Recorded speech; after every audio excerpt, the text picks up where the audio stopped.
Hey guys, welcome back to my Glowforge 101 series. I'm Ashley and today I'm going to show you how to make a design in Adobe Illustrator and import it into the Glowforge. If you want to use any of the files that I'm going to use in this Glowforge 101 series, they will all be on my Patreon account. I will leave a link down in the description below, but for just $5 a month you can have access to any of the SVGs that I make and use on my YouTube channel or post on my Instagram. Total free of use just for the $5 a month. So feel free to go check that out. We're also going to go over the difference of masking or not masking the material that you are going to put in the laser. Mask, you'll get a cleaner cut and there'll be less scorching on the edges of the piece, and unmask, you might have to do some additional cleanup such as some sanding or repainting or something. So on our test piece of MDF, I have painted down some chalk paint on here, and then part of it I will mask so we can see the two differences, and then on one of these empty spaces in the MDF, we will just cut it out with no masking or no paint just so we can see the difference. So in this video, we are going to use Adobe Illustrator to make this Galaxy Edge name badge. Now, I'm a real big fan of Disneyland and I absolutely love seeing all the different creative things that they make there, and in each land, the different cast members' name badges look different. So I really like the one from Galaxy's Edge. I love Star Wars, so I really wanted to make it, and I figured this would be the perfect excuse to finally make one. Now, as you can see, I have already previously made this artwork before, and in order to make that, all I did was I found this reference image of the name badge on Google. So there's a couple different ways that you can do this. One, you can literally just trace this out, which we're going to do a little bit of that, or you kind of just eyeball it too. So for the shape of these two circles, if you break it down, it is two like ovals combined. So I'm going to come over here to my shape tool, and the shape tool might be the default, the rectangle, so you just need to click and hold down and then choose whichever shape. So we want the ellipse tool. So I'm just going to click here in the center of my page, and because I've already done this before, I know that I want the main circle to be 216 points by 138.3 points. I'm going to click OK, and as we can see, that's a pretty good same size as that bigger circle. But now to make the little circle, I'm going to click in the center again, and I am going to hit 73.56 points by 60 points. And then now you can see we have these two different circles. Now I'm going to just hold and drag over both of them, and I'm going to come up here to the top to my align tool, and I'm going to hit the horizontal align center, and then for right now I'm also going to click the vertical align top just to get us in the correct ballpark, and I'm going to zoom in a little bit here.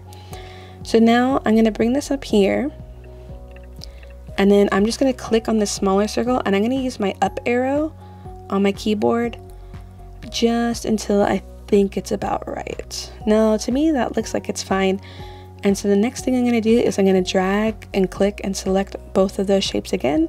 Then I'm going to come over here to my Pathfinder tool, and if you cannot find that, you just go up to the top and go to Window, and you go down, and then you can click Pathfinder, and then this panel will pop up. And what I'm going to do is I'm going to click Unite. And now what that has done, it has made it into one solid shape. So now that we have this solid shape, we can change the fill to a stroke. And because this is for the Glowforge, I'm going to change that stroke color to red to indicate that I want that to be a cutout. Now the next thing I did was I just went back to my reference image, and I took my ellipse tool again, and I just click and dragged, but this time I held shift to keep it constrained, and we can switch this over here on the left back to a fill, and I'll change that to black so I know that it's going to be engraved, or for right now I'll change it to blue. And then I can drag this over here, and to me that looks pretty good. And then I'm just going to hold Option and click and hold shift to keep it constrained, and then make the second copy. And then so now we can do the same thing, but I'm going to change my shape. I'm going to come back over here, and I'm going to do a rounded rectangle, and I'm just going to click and drag again and kind of eyeball it. I'm going to use my select tool, which is the shortcut V, and then I can just elongate this a little bit, and I'm going to do that whole thing where I'm going to hold Option and click and drag and hold shift and just make a few copies for these rounded rectangles. And for these longer ones, in just a second, we will go back and make them longer.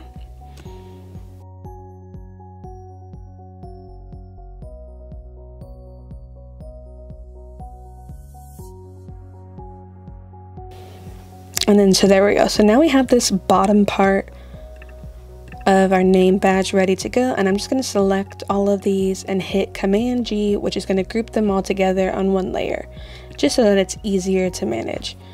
So now the next thing that we can do is we are going to go back to our ellipse tool and make another circle. And it's a little bit small, so I'm going to drag this out a little bit and holding Shift. That way it stays the correct proportions. And that looks good to me. And so I'm going to change that for this purpose. I'm going to change that to a stroke. And I'm going to just make it a little bit thicker. And so now it's a little bit too big because of stroke. So I'm just going to bring that down in size a little bit. And for the most part, that's a pretty good size. And then I'm just going to make a copy of this and bring this over here. And I'm going to make this one bigger to match this circle in the background. Just like so. For the moment, I am going to hide this bigger circle just so I can work on this little circle. And what I'm going to do is, with this selected, I'm going to come up to Object, and I'm going to come down here and click Expand. And I just leave this the default that it comes up, and I'm going to click OK. And now that is no longer a stroke, now that is a filled path. And so if we try to change it to a stroke, you can see that now it's the 2 lines rather than the 1 line that we had before. So I'm just going to repeat that process with this bigger circle. I'm going to go up to Object, click Expand again, and click OK. And now I'm going to click these 2 shapes together. You can click and drag, or just click on one and hold Shift and click on the other. And I'm going to unite those 2 shapes. So now that is one complete shape. Now the next thing I'm going to do, I'm going to come over here and do the rectangle tool. So I'm just going to start over here, click and drag. And for now that looks fine. And I'm going to do the same thing I did before, where I hold Option, click and drag down, and just do that for all 3. And then we can zoom in here, and then we can just bring these shapes in a little bit just within this outline.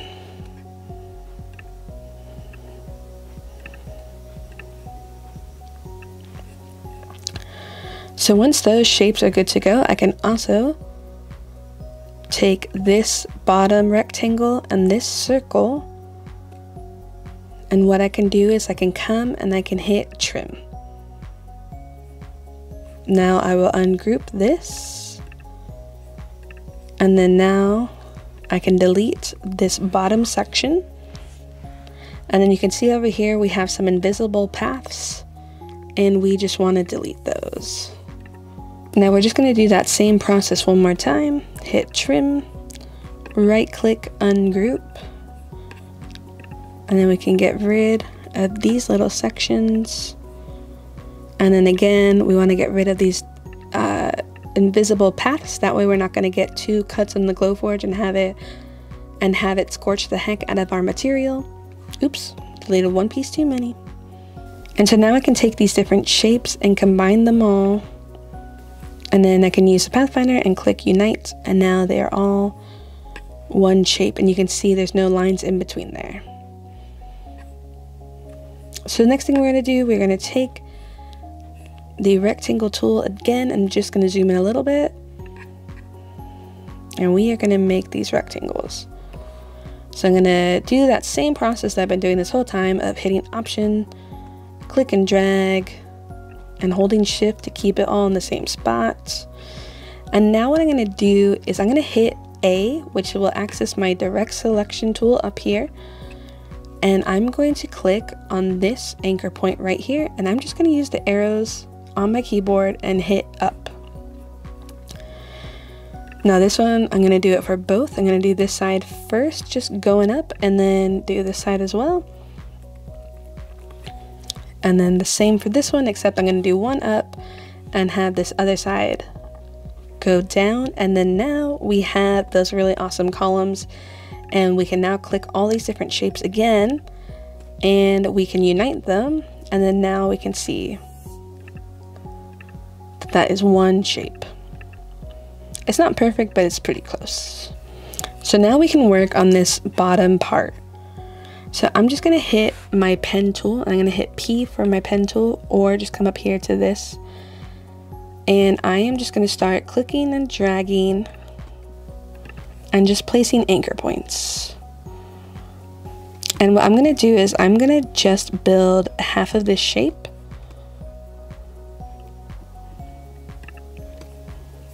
And I'm gonna change it from a fill to a stroke just so that I can see what I'm doing. Just because once I have half of this shape locked down, I can just mirror it, and then I will be good to go. And so now right here, now we're gonna start adding some curves. And so I'm just gonna click and drag out a little bit and kind of see what I'm working with. And then we might have to go back in and play with it a little bit. And so I will zoom in. I'm not super loving this one right here, so I'm just gonna do A for my direct selection again, and just kind of mess around and play with these little arms and stuff. Now, honestly, that is fine for me. So I'm gonna switch this back to the fill. I'm gonna select it. And then I am going to hit edit. I'm gonna hit copy, and I'm gonna hit edit again and hit paste in place. Then I am going to right click, and I'm going to click transform and click reflect, and reflect it on the vertical plane and click OK. And then I will simply just move this shape over till it's in the right spots. So it's in this spot correctly. Now as you can see, I didn't quite get it perfectly, so I am just going to use the direct selection tool and just fix it a little bit. Just like so. And then what I'm gonna do is I'm just gonna bring this over there with the direct selection tool and do the same thing for the bottom. And now that these two shapes are touching each other, we're gonna do that same thing where we're gonna merge them. We can switch this back to an outline stroke. I will increase the stroke a little bit. 3 looks pretty good. I'll go up to object, click expand, and there we go. Now we have all of these different pieces, and so I can come back in here a little bit and I can see what's going on with here. So I'm going to hit the direct selection tool again and just make sure that these points at the end here are all overlapping nicely.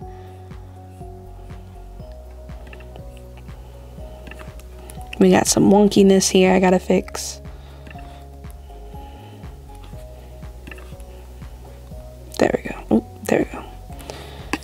And then over here, we can see it's a little bit too much. And so I'm just using the arrow keys. Gotta zoom in a little bit more so I can get the right one. And there we go. And then so now I can take this shape and this shape, and I can do one last merge. And now that is the one shape. And then now we have the inside of our badge, and for me that's just the easiest way to make it. So I'm actually going to delete this background reference image.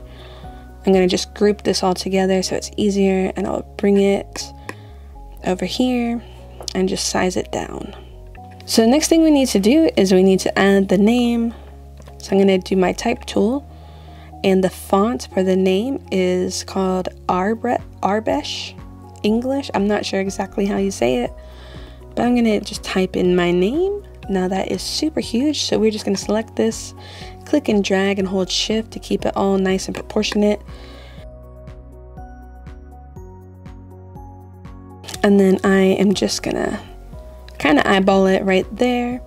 And then next we can do the part that's in like the Star Wars language or the Mandalorian language, I'm not going to hit my type tool again, and I'm going to just type in my name again.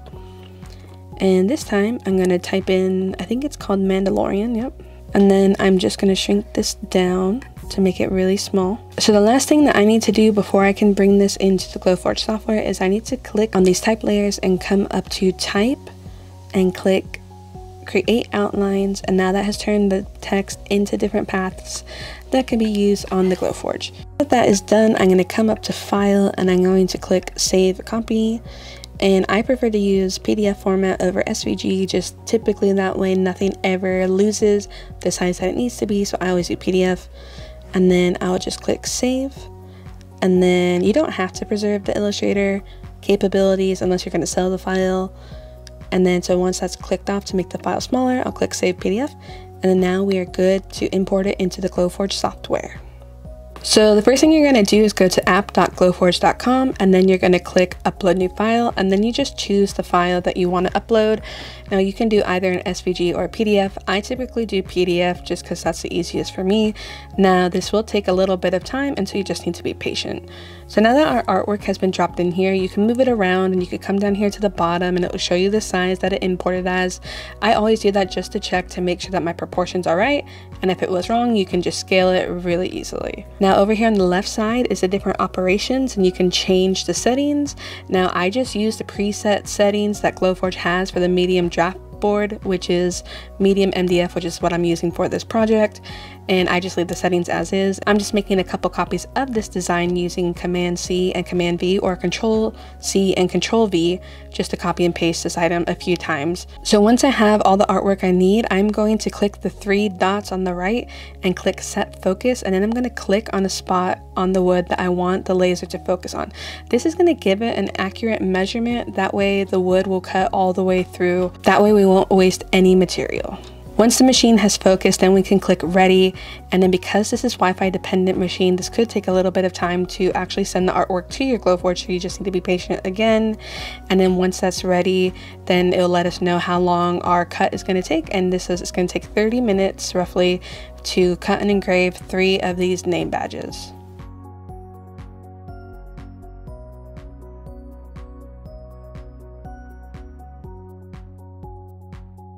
So as you can see, we have our 3 different test pieces now. We have the unmasked and unpainted, we have the painted and masked, and we have just the painted. Now the thing I like about using the painted pieces or finished pieces is if there's any kind of scorch marks or anything like that, a baby wipe will clean that up really nicely. So typically it lets you be a little bit lazier in the finishing process but still have a great result. And typically for the unmasked wood materials that you use, you are going to have to just end up sanding it, and it's kind of a bummer. Now for the masked painted, it's pretty good. There's one little spot that kind of seeped through the masking, and so I just used that baby wipe to clean up that little spot, and then I continued to pull off this masking tape. And honestly, this one looked so good, and it just proves that you always want to be masking your material. Just spend that little bit of extra time to really do things right and mask the material. Here you can see too a difference in just the coloring of the painted unmasked versus the painted and masked, and I missed a little spot with the paint on that one, but you can see the masked painted one looks way crisper and a better color. The unmasked one looks fine too, and you could just paint over it or just take a sander to it. Well guys, thank you so much for watching this video. Please let me know down below if you have any questions or comments. I would love to hear about it. And if you end up making something similar, or if any of these tips that I've shared with you help you, feel free to tag me on Instagram so that I can see what you're doing. So thanks for watching, guys.